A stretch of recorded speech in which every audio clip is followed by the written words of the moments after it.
conversando com você hoje sobre a nossa Bíblia, porque Deus se revela a nós de muitas maneiras, mas de maneira assim objetiva, clara, pela sua santa palavra. Mas é preciso a gente compreender essa palavra, saber como ler essa palavra, como ela foi escrita, etc. Vamos continuar então o nosso estudo da santa palavra de Deus. Eu dizia que a palavra de Deus precisa ser interpretada pelo magistério da igreja, porque senão cada cabeça é uma sentença, cada um pensa uma coisa diferente, e assim a gente não chega em lugar nenhum. Eu dizia que o próprio país que tem a sua Constituição, ele tem o seu Supremo Tribunal Federal para interpretar a Constituição, porque senão os advogados ficam brigando, os juízes ficam brigando, e quem é que tem razão? Qual é a interpretação real da Constituição? O que é algo inconstitucional? O que é algo constitucional? Então, tem que ter uma autoridade suprema última para dizer isso. Então, nós temos, por exemplo, no país, o Supremo Tribunal Federal. Ora, na igreja também. Cada um interpreta a Bíblia de um jeito, não é verdade? Por isso que os nossos irmãos protestantes têm milhares e milhares de igrejas, porque cada um interpreta aí do seu jeito e vai fundando a sua igreja. Mas a igreja católica não. Ela obedece a uma interpretação do magistério da igreja. Então, Jesus deixou o Papa e os bispos, o colégio episcopal, chefiado por Pedro, o Papa, sucessor de Pedro, para exatamente interpretar a palavra de Deus sem erro. Isso é muito importante. Mas a igreja nos ensina muitas coisas importantes sobre a Bíblia. Primeiro, ela ensina que Deus é o autor da Sagrada Escritura. Diz aqui o nosso catecismo, citando a Dei Verbum. Dei Verbum é aquele documento do Concílio Vaticano II que explica como é que Deus se revela, a revelação divina. Então, citando a Dei Verbum, o catecismo diz assim, que as coisas divinamente reveladas, veja, divinamente reveladas, que se encerram por escrito e se manifestam na Sagrada Escritura, foram consignadas sob inspiração do Espírito Santo.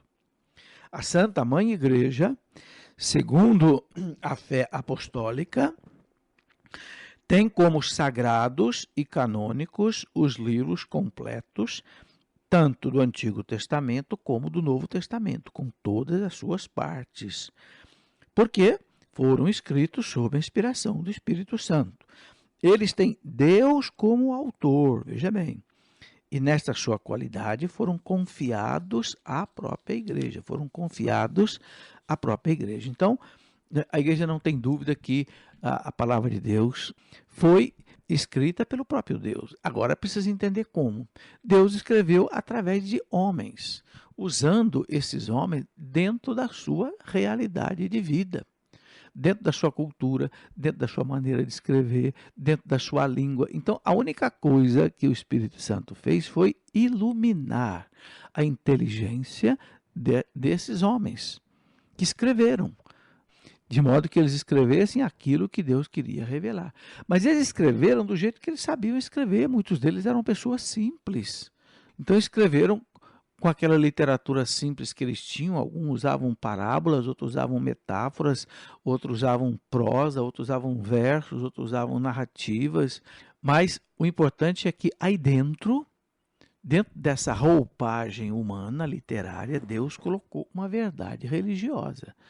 Esta verdade religiosa é que é preciso a gente entender. Por exemplo, quando fala da criação do mundo, né? Deus criou o homem e a mulher, fez o homem de barro e deu um sopro e o homem viveu. Não foi assim. Não foi assim. Isso aí é uma história que o escritor sagrado inventou para dizer para nós o quê? Dizer para nós uma verdade religiosa. Não que Deus fez o hominho de barro na mão dele e soprou dele. Não. Qual é a verdade religiosa que está aí? Ele quer dizer assim, Deus fez o homem. Deus fez o homem. Agora, se o homem veio da evolução, como tudo hoje indica, desde lá do Big Bang, 15 bilhões de anos atrás, só havia o pó das estrelas, como dizem os cientistas, isso foi evoluindo bilhões e bilhões e milhões de anos até chegar a nós. Pode ser, não há dúvida disso, a igreja não é contra a teoria da evolução. A única coisa que a igreja não abre mão é o seguinte, o homem veio de Deus. Foi Deus quem fez o homem. Se veio pela evolução, se não veio pela evolução, Deus foi que conduziu esse processo. E chegou um momento que Deus colocou uma alma imortal no homem. Vamos supor que Deus tenha permitido que um primata se desenvolvesse até chegar à capacidade de receber o espírito, a alma. Então Deus, num certo momento, nesse primata, eu não estou falando de macaco, porque desse macaco que está aí já está provado que o homem não veio dele, porque ele não evolui mais, não é? Então, ele se veio de um primata, né, um homem, vamos dizer assim, mais imperfeito, ou mais rústico lá do passado, houve um certo momento que Deus então colocou uma alma imortal nesse homem e ele passou a ser um ser imagem e semelhança de Deus. Isso que é importante. A Bíblia, ela se prende só nisso. Quando ela conta a história de Caim e Abel, muitas pessoas perguntam, mas com quem que o Caim se casou depois que ele matou Abel, se não tinha mais gente no mundo? Tinha mais gente, sim.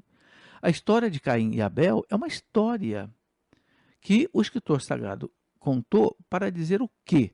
O pecado entrou no mundo, a ponto de um irmão matar um irmão. Um fratricídio, mais do que um homicídio. Mas a Bíblia não é um livro de história, não é um livro de geografia, não é um livro de ciência. Não fique preocupado com quem que Caim se casou, se tinha mais gente, se não tinha mais gente. Aquilo foi uma história que o escritor sagrado contou.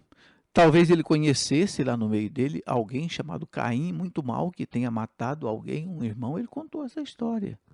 Entende? Então, não se preocupe com o fato histórico, científico ou geográfico da Bíblia. A Bíblia, a inspiração que o escritor sagrado recebeu, a iluminação que ele escreveu, foi a iluminação da verdade religiosa. Isso aí ele não erra, entende? Então, isso é que é importante a gente compreender. Então, por isso o magistério da igreja vai nos explicando as coisas. E o Antigo Testamento é difícil de compreender. É difícil, porque ele é cheio de histórias desse tipo, não é? Eu até aqui recomendo um livro, se você quiser se aprofundar nisso, um livro de Dom Estevão Bittencourt, que se chama Para Entender o Antigo Testamento. Para entender o Antigo Testamento, porque não é fácil, não. A linguagem literária, os gêneros literários usados, o gênero chamado Midrash, o gênero apocalíptico e assim por diante, né? Usado pelo profeta Daniel, usado pelo profeta Ezequiel. Quem não entende nada disso fica na maior confusão, entende? Por isso que a gente precisa começar a ler a Bíblia pelo Novo Testamento, que é mais fácil ler os evangelhos, ler as cartas dos apóstolos e deixar para estudar o Antigo Testamento quando tiver a oportunidade de fazer um curso bíblico ou ler um livro. Eu mesmo escrevi um livro que eu chamei de Escola da Fé, volume 2, não é? Sagrada Escritura. É uma espécie de um curso bíblico para você, né, entender bem como ler a Bíblia, como interpretar a Bíblia, etc. Bom, depois a nossa igreja diz aqui para nós que Deus inspirou os autores humanos dos livros sagrados, isso que eu expliquei. Então, a Dei Verbum diz assim, que na redação dos livros sagrados, Deus escolheu homens dos quais se serviu, fazendo usar suas próprias faculdades e capacidades, a fim de que, agindo ele próprio neles e por meio deles, escrevessem como verdadeiros autores tudo e só aquilo que ele próprio queria. Então, Deus usou esses homens, iluminou a inteligência deles para escrever aquilo que Deus queria, a verdade religiosa que Deus queria revelar. Por isso, ensina para nós a igreja que os livros inspirados ensinam a verdade, ok? Diz, não é, a Dei Verbum, portanto, já que tudo que os autores inspirados, né, eles são chamados de agiógrafos. Agio, em grego, quer dizer santo, grafos quer dizer escritor, né? Então, agiógrafo é o escritor sagrado.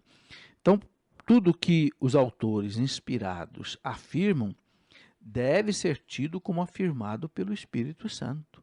Deve-se professar que os livros da Escritura ensinam com certeza, fielmente e sem erro a verdade que Deus, em vista de nossa salvação, quis que fosse consignada nas Sagradas Escrituras. Está aí, você pode conferir na Dei Verbum, no número 11. Então, na Bíblia não tem erro. Na Bíblia não tem erro. Se a gente vê aparentemente erro na Bíblia, não é o erro da Bíblia, é erro de interpretação nossa. É que nós não entendemos exatamente o que o escritor sagrado quis dizer dentro do gênero literário que ele usou, entende? Dentro do recurso literário que ele usou. Então, não tem erro. Pode haver erro por parte de quem interpreta, mas nem não por parte do escritor sagrado que escreveu, inspirado por Deus.